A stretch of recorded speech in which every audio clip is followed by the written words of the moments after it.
নমস্কার বন্ধুরা, সীমা স্মল কিচেনে পুরনো বন্ধুদের সাথে নতুন বন্ধুদের আমার চ্যানেলে স্বাগত জানাচ্ছি।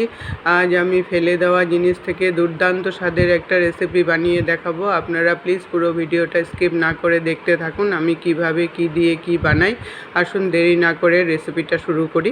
লাউ একটু বুড়ো হয়ে গেলে খোসাগুলো জেনারেলি আমরা ফেলেই দিই, শক্ত হয়ে যায় বলে খোসাগুলো আর খাওয়া যায় না। তাই এই খোসাগুলো দিয়ে আমি আজ একটা রেসিপি বানিয়ে দেখাবো।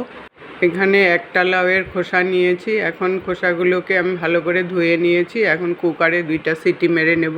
খোসাগুলো আমার কুকারে সিটি মারা হয়ে গেছে, অনেকটাই নরম হয়ে গেছে। এখন আমি এগুলোকে মিক্সিতে পেস্ট করে নেব। আপনারা ইচ্ছা করলে শিলনোড়াতেও বেটে নিতে পারেন। আমার শিলনোড়া নেই, তাই আমি মিক্সিতেই পেস্ট করে নিচ্ছি। এটার সাথে 3টা কাঁচা লঙ্কা দিয়ে দিলাম। ঝালটা আপনাদের টেস্ট অনুসারে দিতে পারবেন। দেখুন আমার এগুলো পেস্ট করা হয়ে গেছে।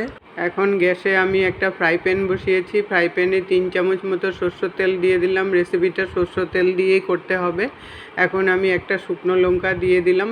শুকনো লঙ্কাটা একটু ভাজা ভাজা করব, না হলে সেন্টটা সুন্দর আসবে না। এই রেসিপিটা আপনারা ফ্রাই প্যানে বানানোর চেষ্টা করবেন। 1 চামচ কালো জিরে দিয়ে দিলাম। আর ফ্রাই প্যানে করলে রেসিপিটা খুবই ভালো হয়। একটু ছড়ানো জিনিসে করতে হয়, তাহলে মানে তাড়াতাড়ি শুকিয়েও যায় আর খেতেও তখন ভালো হয়। এখন আমি 5 কোয়া মতো রসুন কুচি দিয়ে দিলাম এটার মধ্যে। রসুনটা দিয়ে একটু সময় নিয়ে একটু ভাজা ভাজা করতে হবে। একটু যখন ব্রাউন কালার চলে আসবে তখন মনে করবেন হয়ে গেছে। এখন আমি একটা পেঁয়াজ কুচি দিয়ে দিলাম। একটু পেঁয়াজ কুচিটা দিয়েও ভাজা ভাজা করতে হবে। এখন আমি পেঁয়াজগুলোর মধ্যে স্বাদ অনুসারে নুন দিয়ে দিলাম। নুনটা দিয়ে ভাজা ভাজা করলে পেঁয়াজটা তাড়াতাড়ি মজে যাবে।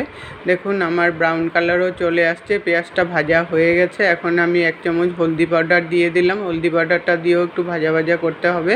ভাজাটা হয়ে গেছে। এখন আমি পেস্টটা দিয়ে দিলাম। পেস্টটা দিয়ে এখন নাড়াচাড়া করতে হবে। এখন গ্যাসের সিমটা হাই করে আমি এইভাবে ছড়িয়ে ছড়িয়ে অনবরত নাড়তে থাকবো। নাড়তে নাড়তে এইভাবে করে শুকাতে হবে। যত বেশি শুকাবেন রেসিপিটা তত খেতে টেস্ট হয়।